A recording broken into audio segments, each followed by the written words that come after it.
అందరు నమస్తే. మన రాష్ట్రంలో రైతులంతా ఎక్కడున్నారంటే ఉంటే పొలాలు ఉన్నారు, లేకపోతే యూరియా కోసం లైన్లో నిలబడ్డారు. ఇప్పుడు వానాకాలం వాళ్ళు పోయి పనులు చేసుకోవాలి, కానీ గవర్నమెంట్ చేసిన ఒక తప్పిదంతోన వాళ్ళంతా చెప్పులు లైన్లో పెట్టి, ఆధార్ కార్డు లైన్లో పెట్టి, వాళ్ళ పాస్ పుస్తకాలు లైన్లో పెట్టి రోజుల తరబడి, ఒక రోజులో అయిపోయేది కాదు, పొద్దుగాల సాయంత్రానికి అయిపోయినా సుఖమే, మొత్తం రోజంతా లైన్లో నిలబడుతున్నారు. మరి మన ప్రభుత్వంలో మంత్రులు ఏం చేస్తున్నారు? అగ్రికల్చర్ మినిస్టర్ మంచిగా తాజ్ కృష్ణాలో డిన్నర్ చేస్తున్నాడు, లంచ్ చేస్తున్నాడు. తర్వాత పెళ్ళికి పోయి రేవంత్ రెడ్డి అన్న బిడ్డ పెళ్ళికి పోయి మంచిగా డిన్నర్ చేస్తున్నాడు, స్టార్ హోటళ్ళలో, స్టార్ ఫంక్షన్ హాళ్ళల్లో ఫుల్ ఎంజాయ్ చేస్తున్నాడు. ఆయన ఎంజాయ్ చేస్తే చేయని, కానీ నోరు పడేసుకుంటే ఎట్లా రైతుల మీద? తుమ్మల నాగేశ్వరరావు గారు ఒక రైతు అని స్వయంగా చెప్పుకుంటాడు. మనం ఇది ఒక్కరోజు జరిగిన కార్యక్రమం కాదు కదా, ఎరువుల కోసం దాదాపు 20-25 రోజుల నుంచి నడుస్తుంది. ఇది ఒక ఉద్యమంలాగా నడుస్తుంది. వాళ్ళ మీద, రైతుల మీద నోరు పడేసుకున్నాడు. వాళ్ళు ఎవరు రైతులు కాదంట అసలు. చూద్దామా ఏమన్నాడు ఆయన? చూసే కన్నా ముందు సబ్స్క్రైబ్ చేసుకోండి. ఈ వీడియో ప్రతి రైతుకు షేర్ అయ్యే విధంగా షేర్ చేయండి. ఎందుకంటే రైతుల మీద ఈ ప్రభుత్వానికి ఉన్న ఉద్దేశం ఏంది, రైతుల మీద ఈ ప్రభుత్వంలో ఉన్న వ్యవసాయ శాఖ మంత్రికి ఉన్న ఉద్దేశం ఏంది, అన్ని విషయాలు రైతులు కూడా తెలియాల్సిన అవసరం ఉంది. Please subscribe. సబ్జెక్ట్లోకి పోదాం. నాకు తెలిసి బజార్ ఎక్కేవాళ్ళు అందరూ పొలంలో ఉండేవాళ్ళు కాదు. నిజంగా యూరియా కోసం వచ్చిన వాళ్ళు పాపం కొనుక్కొని వెళ్తున్నారు, వాళ్ళతోటి గొడవ లేదు మాకు. యూరియా అవసరం లేని, రాజకీయ అవసరం ఉన్నోళ్ళే తర్జన భర్జనలు పడుతున్నారు. సరే, అర్థమైందా? ఈ బజార్లు వచ్చి నిలబడ్డోళ్ళు ఎవరు రైతులు కాదంట. రైతులు వచ్చి కొనుక్కొని వెళ్ళిపోతున్నారంట. ఈ రాజకీయ కారణాలతో వచ్చిన వాళ్ళే అక్కడ నిలబడి గొడవ చేస్తున్నారంట. రాజకీయ కారణాలతో పనులు వదిలేసుకొని, రైతులు పనులు వదిలేసుకొని, చంటి పిల్లల్ని వేసుకొని, పొలాలను వదిలేసి, పంటలను వదిలేసి వచ్చి రోడ్ల మీద రోజుల తరబడి తెల్లవారుజామున 4 గంటలకు వచ్చి ఉంటారు. ఆ తుమ్మల నాగేశ్వరరావు గారు, ఈమె ఎవరు? ఈమె ఏ పార్టీ?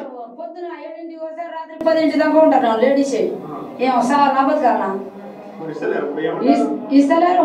సీరియల్ బుక్కులని ఎక్కడెక్కడ వేస్తారు, ఆ చెత్తలు వేస్తారు, అక్కడ ఏరుకొచ్చి నేను అంతా పెద్దలు వచ్చారు కదా, అప్పుడు వేస్తే ఇంకోళ్ళు అది పంపిస్తా అని చెప్తేనే మళ్ళీ ఇయ్యాలి వచ్చిన ఉంది బాగానే సరిపోవు. ఆ మంది ఇస్తే లింకులు పెడతాడు, మంది ఇస్తే 30 మంది ఇస్తే, ఈ మంది ఇస్తే, అక్కల మంది ఇస్తే ఏమైనా అయితే ఇస్తామని అంటారు.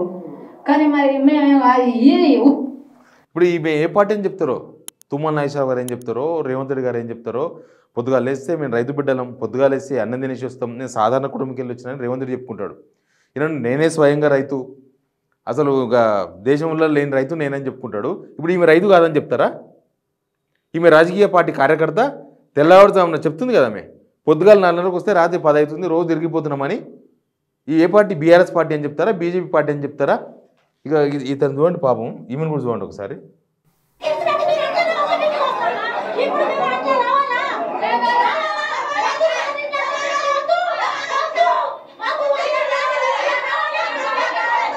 ఈమె ఒక ఏ పార్టీ అని చెప్తారు, ఈమెను కూడా. ఇంకో ఎక్కడిది? వరంగల్ జిల్లా ఖానాపూర్ మండలం, బుధరావుపేట శివారు మండలం, మంగళవారిపేట పిఎస్సిఎస్ వద్ద యూరియా కోసం రోడ్డెక్కిన రైతులు ధర్నా. పోలీసు వాళ్ళ కాలు కూడా మొక్కిరి. లాస్ట్కి పోలీసు వాళ్ళ కాలు కూడా మొక్కిరి యూరియా కోసం. రైతులు 5 రోజులు అయిందంట, 5 days.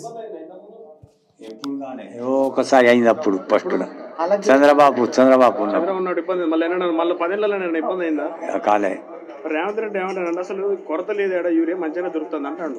రైతులు ఏమి ఇబ్బంది పడతలేరు, మంచిగా లైన్ ఏం కడతలేరు అంటాడు. ఇంకా చూడండి, ఇక్కడ వచ్చి చూడు అంటే బాగుండు. 10 రోజులు అయితే తిరుగుతా. 10 రోజులు తిరుగుతారు. మరి ఎట్లా మరి దొరకపోతే ఆడ ఎత్తాను, ఇక ఆడిపోయి మళ్ళీ వస్తారిక మళ్ళీ అయిపోతాయి. ఇబ్బంది అయింది ఇట్లా ఇంతకుముందు? ఎప్పుడు గప్పుడు ఒకసారి అయింది, ఇప్పుడు మళ్ళీ అయితే 10 రోజుల నుంచి తిరుగుతున్నారు వాళ్ళు. వీళ్ళంతా రాజకీయ పార్టీలు, కాబోయే ఎమ్మెల్యేలు, కాబోయే మినిస్టర్స్, కాబోయే ముఖ్యమంత్రులు. చల్లగా ఏసీలో కూర్చొనిడా నోటికి ఏది వస్తే అది వాగే బదులు పోవచ్చు కదా. రైతులో కాదు ఆడపోతే తెలుస్తుంది కదా. గ్రౌండ్లోకి పోయి ఆ చెప్పులు పెట్టిన వాళ్ళ దగ్గర, ఆధార్ కార్డులు పెట్టిన వాళ్ళ దగ్గర, ఆ మహిళల దగ్గర పోయి కూర్చుంటే వాళ్ళు ఒరిజినలా డూప్లికేటా, వాళ్ళు పొలం పనులు వదిలేసేసుకుని ఎందుకు వచ్చారు, ఏ రాజకీయ పార్టీ పైసలు ఇస్తే వచ్చారో తెలుస్తుంది కదా. వీళ్ళకు యూరియా, నేను కొంతమందితో మాట్లాడిన అగ్రికల్చర్ ఆఫీసర్లతో, 2-3 ప్రాబ్లమ్స్ ఉన్నాయి గవర్నమెంట్లో. ఏం ప్రాబ్లమ్స్ అంటే, ముందు వానలు వల్లే కదా, వానలు పడినప్పుడు వానకాలానికి ముందే మనం కొటేషన్ వేసుకొని మనకి ఎంత యూరియా అవసరం అవుతుంది ముందే పెట్టుకోవాలి. అంటే వీళ్ళకి నమ్మకం లేదు, కాలం అవుతుంది అని నమ్మకం గవర్నమెంట్కి లేదు. ఎట్లా వానలు పడతలేవు కదా, ఇంకా పంటలు వేయలేమో, అనవసరంగా డబ్బులు వేస్ట్ చేసుకోవాలి. డబ్బులు లేక ఇదంతా, డబ్బులు దేనికో ఖర్చు పెట్టవచ్చు కానీ యూరియాకి మాత్రం ఖర్చు పెట్టద్దు. యూరియాకి ముందే డబ్బులు కట్టుకొని తెచ్చుకొని పెట్టుకుంటే వాన వస్తుందని తెలుసు కదా, ఓ 10 రోజులు అటో ఇటో వస్తుంది కదా వాన, అంటే కరువు వస్తుంది అనుకుందా గవర్నమెంట్. వీళ్ళు ముందు డబ్బులు కట్టకుండా యూరియా తెచ్చుకోలేదు, ఇంకా వాన పడతలే కదా, ఇంకా వేస్తలేరు కదా, ఎట్లా నీళ్ళు లేవు, ఎట్లా నీళ్ళు లేకనే కదా, వాన పడకపోతే నీళ్ళు ఉంటే పంట వేసుకుంటుండ్రి. యూరియా తేలేదు, ఆర్డర్ ఇవ్వలేదు, అక్కడి నుంచి రాలేదు, అన్ని రాష్ట్రాలకి వెళ్ళి డిమాండ్ ఉంటుంది. నువ్వు ముందు తొందరపడి డబ్బులు కట్టి March ending April first second వీక్లోనే మొత్తం ఇండియన్ పెట్టి తెచ్చుకోవాలంట. ఇది లేదు, April ending May first week May second వీక్లో ఇండియన్ పెట్టి ఇప్పుడు అడుగుతున్నారంట పోయి. సెంట్రల్ గవర్నమెంట్ ప్రతి సంవత్సరం ప్రతి రాష్ట్ర ప్రభుత్వానికి మీ దగ్గరికి ఎంత యూరియా కావాలి ఏం కథ, ఎందుకంటే మొత్తం సబ్సిడీ అంతా సెంట్రల్ గవర్నమెంట్ భరిస్తుంది. వీళ్ళు ఆ మీద పైసలు ఉంటాయి చూడు, ఆ మీద పైసలు కట్టడానికి వీళ్ళకి బరువైంది. వీళ్ళు హెలికాప్టర్లో మాత్రం మస్తు తిరగవచ్చు డబ్బులు ఖర్చు పెట్టి. బీహార్ ఎలక్షన్స్లో హెలికాప్టర్ వాడచ్చు, మహారాష్ట్ర ఎలక్షన్స్లో మీరు హెలికాప్టర్ వాడచ్చు, మీరు ₹1,00,000 పెట్టి ప్లేట్ పెట్టి భోజనం అందాల పొడిలో తినొచ్చు. కానీ రైతులకు మాత్రం యూరియా కొన్నికే పైసలు వేస్ట్ అవుతాయని చెప్పి ఆపుకున్నారు. వీళ్ళు పైసలు ఆపుకొని లాస్ట్కు యూరియా లేకుండా చేసిండ్రు. వచ్చిన యూరియాను కనీసం డిస్ట్రిబ్యూషన్ ఎట్లా చేయాలని కూడా తెలియదు, డిస్ట్రిబ్యూషన్ సిస్టమ్ కూడా తెలియదు వీళ్ళకి, ఎట్లా డిస్ట్రిబ్యూట్ చేయాలా ఎట్లా పంచాలి. రేవంత్ రెడ్డి ఒకనాడు రివ్యూ చేసిండు, రేవంత్ చేసి ఇదంతా కల్పితాలంట, ఇదంతా సోషల్ మీడియాలో జరుగుతున్న ప్రచారమే తప్ప ఒరిజినల్ లేదు, పోలీసు వాళ్ళకి చెప్తుండు మీరు చూడండి ఏముందని.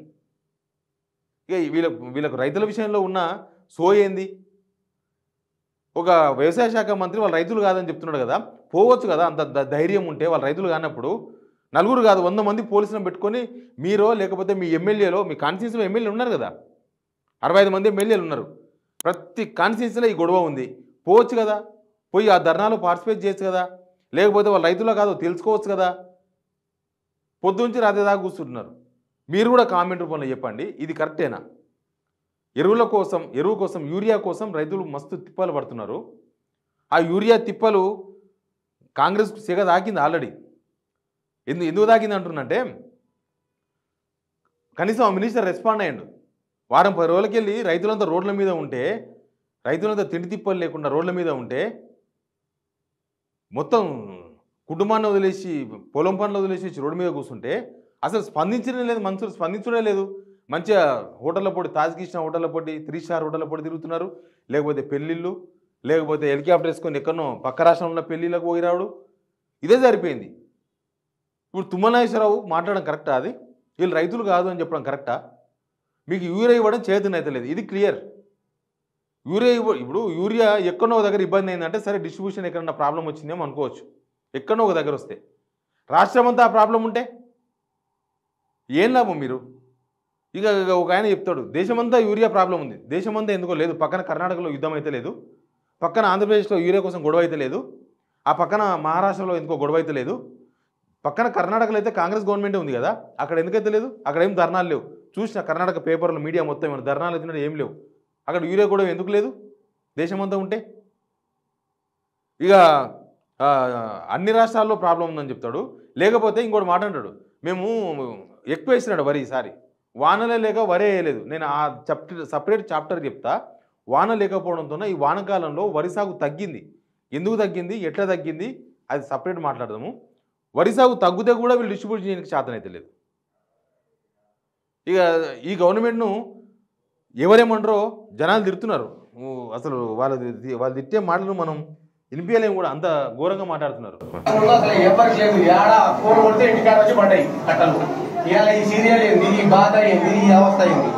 పొలాలే ఉన్నాయి, పక్క పంట పొలాలు.